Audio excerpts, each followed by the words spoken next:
अस्सलाम वालेकुम स्टूडेंट। हम डिस्कस कर रहे थे ई सर्कल को और हमने ये बात भी वहाँ पर देखी कि हमारे पास तीन ई सर्कल्स हो सकते हैं क्योंकि ट्रायंगल के तीन साइड्स होंगी तो हर एंगल के ऑपोजिट, जैसे कि मैंने अगर इस एंगल को कंसिडर किया तो यहाँ पर एक सर्कल आएगा, अगर इस एंगल को देखूंगा तो यहाँ एक सर्कल आएगा और इस एंगल को देखूंगा तो यहाँ एक सर्कल आएगा। ठीक है, तो फिलहाल हम कोई एक सर्कल ई सर्कल जो है वो ले लेते हैं। ठीक है, हमने प्रूव ये करना है कि R1 मतलब जो चूंकि तीन सर्कल होते हैं तो तीन आपके पास रेडियस बनेंगे R1 R2 R3। R1 जो है वो delta by S minus A होना चाहिए, R2 is equal to delta by S minus B होगा और R3 is equal to delta by S minus C होना चाहिए। ठीक है, ये हमने प्रूफ करना है। तो उसके लिए हमने प्रूफ में सबसे पहले क्या करना है, एक सर्कल लेना है। जैसे कि मैंने कहा है कि let I1 B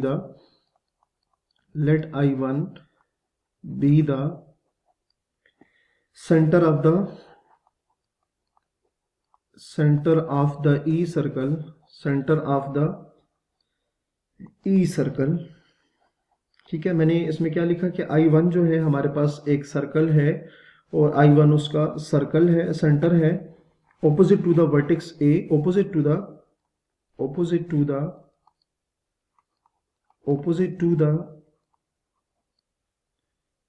vertex A,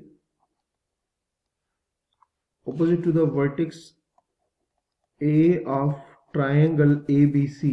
ठीक है, तो इस ट्राइंगल को हम नाम दे देते हैं। लेट से ये हमारे पास इसका A है, ये B वर्टेक्स है और ये इसका C वर्टेक्स है। जो सर्कल है वो वर्टेक्स A के ऑपोजिट है क्योंकि यहाँ पर एक एंगल इस तरह से बन सकता है। ठीक है, अच्छा उसके बाद हमने क्या करना है, from I1 draw I1D, from I1 draw I1D perpendicular to BC। तो ये पहले ड्रॉ कर लेते हैं। हमने क्या करना है कि I1D मतलब I1 से हमने BC के ऊपर, ये हमारे पास BC, यहाँ एक परपेंडिकुलर ड्रॉ करना है जिसको हमने क्या कहना है, I1D का नाम देना है। तो यहाँ से एक परपेंडिकुलर ड्रॉ कर लेते हैं इस तरह से। ये हमने एक परपेंडिकुलर ड्रॉ किया। ठीक है, अब चूंकि और यहाँ इसको नाम भी दे देते हैं कि ये D है, चूंकि परपेंडिकुलर तो यहाँ 90 का एंगल बनेगा और इस पॉइंट को मैं D का नाम दे देता हूँ। सही है, उसी तरह से I1, इसको भी एक और भी देख लेते हैं कि I1E perpendicular to AC produced. AC produced का मतलब क्या है, अगर AC को एक्सटेंड कर दिया जाए, ये AC है, AC यहाँ है, इसको एक्सटेंड करने के बाद इस पे आपने I1E एक परपेंडिकुलर ड्रॉ करना है। तो वो भी इसी तरह से हमारे पास आ जाएगा। ये लेट से I1E हो गया, इसको E से शो कर लेते हैं।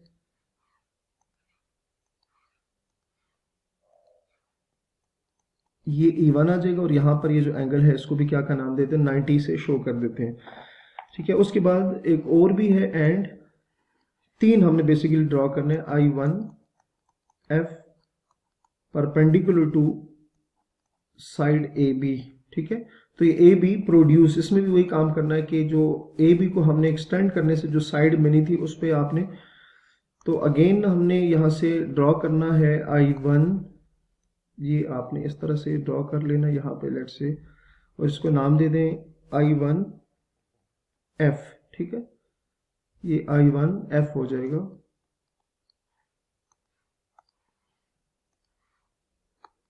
ये F और यहाँ जस्ट E है, E1 नहीं है। ठीक है, अच्छा इसके बाद ये देखिए हमने तीन परपेंडिकुलर ड्रॉ कर लिए, एक इस साइड पे, एक उसके एक्सटेंडेड साइड पे और तीसरा जो है AB एक्सटेंडेड साइड पर। ठीक है, तीनों साइड पे हमने किसी न किसी फॉर्म में जो परपेंडिकुलर बाइसेक्टर है वो ड्रॉ कर लिया। नेक्स्ट क्या करेंगे, join I1 to AB and C।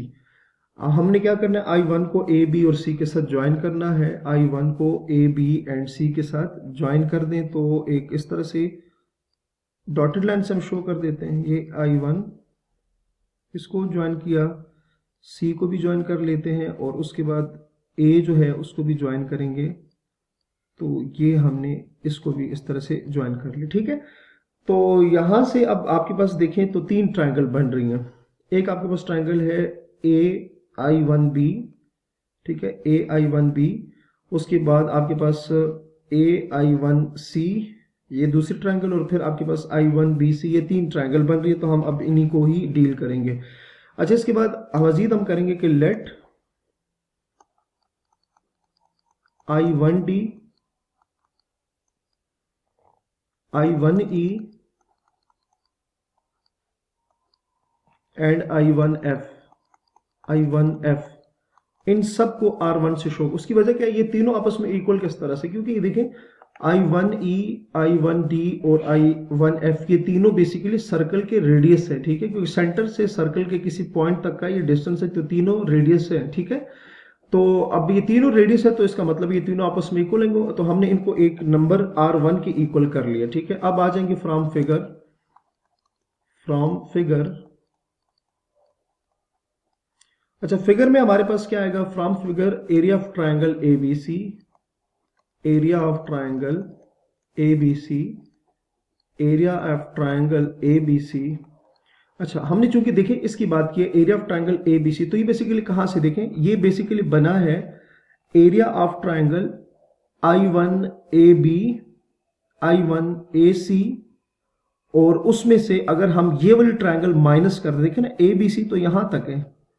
तो अगर हम क्या करेंगे कि I1AB, I1AB, I1AC को ऐड करें और उसमें से ये वाली ट्राइंगल माइनस कर दें, तो हमें ट्राइंगल ABC का जो एरिया है वो मिल जाएगा, ठीक है। तो हम इन्हीं स्टेप्स को फॉलो करेंगे, तो वो हमारे पास इक्वल आ जाएगा area of triangle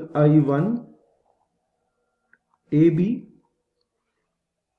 plus area of triangle I1AC, I1AC plus area of triangle, sorry minus, क्योंकि माइनस करेंगे यहां पे, ये मैं आपको भी बता चुका हूं, minus area of triangle I1BC, ठीक है। हम बारी बारी तीनों को देख लेते हैं। अब देखिए area of triangle I1AB, I1AB, I1AB से मतलब ये जो आपको ट्राइंगल नजर आ रही है, ये बेसिकली हम इसकी बात कर रहे हैं, ठीक है। I1AB, ये आप देख सकते हैं, क्या हम बात करें I1AB, और यहां पर ये जो हमने I1F ड्रॉ किया था ये परपेंडिकुलर था, ठीक है। तो I1AB का एरिया, आपको पता है एरिया क्या होता है, किसी भी ट्राइंगल का एरिया क्या होता है, ट्राइंगल में जो हाइट होती है वो परपेंडिकुलर होती है, और उसकी जो बेस होगी ये आपकी उसकी बेस नजर आ रही है, ठीक है, ठीक है। तो परपेंडिकुलर ओवर क्या आएगा, base, perpendicular multiply by base, तो वो एरिया ऑफ ट्राइंगल आएगा। तो हम यहाँ एरिया ऑफ ट्राइंगल का फार्मूला लिखेंगे 1/2, 1/2। तो ये जो ट्राइंगल I1AB, इसमें जो हमारे पास बेस है वो AB आएगी, और उसकी जो हाइट है वो I1F आएगी। ये मैं आपको बता भी देता हूँ, AB I1F, देखें I1F चूंकि परपेंडिकुलर डिस्टेंस है तो ये आएगा, ठीक है। बेसिकली देखिए ना AB, ये AB का एक्सटेंडेड फॉर्म है, तो एक्सटेंडेड लाइन है, तो इसी पे भी परपेंडिकुलर ड्रॉ किया जा सकता है। तो I1F, और AB से मतलब क्या है, AB से मतलब है कि ये जो ट्राइंगल बन रही है I1AB, उसकी ये जो बेस बन रही है, ये देख सकते हैं आप, I1AB का मतलब ये वाली ट्राइंगल है। अगर आप इसको गौर से देखें तो I1AB ये आपके पास बन जाएगी, ठीक है। और इसमें देखिए परपेंडिकुलर I1F है और उसकी जो बेस है AB है, तो हमने वही लिखा है, ठीक है। तो नेक्स्ट जो लेक्चर है वो हम यहीं से कंटिन्यू करेंगे। तो अपना बहुत सारा ख्याल रखिएगा। अल्लाह हाफिज।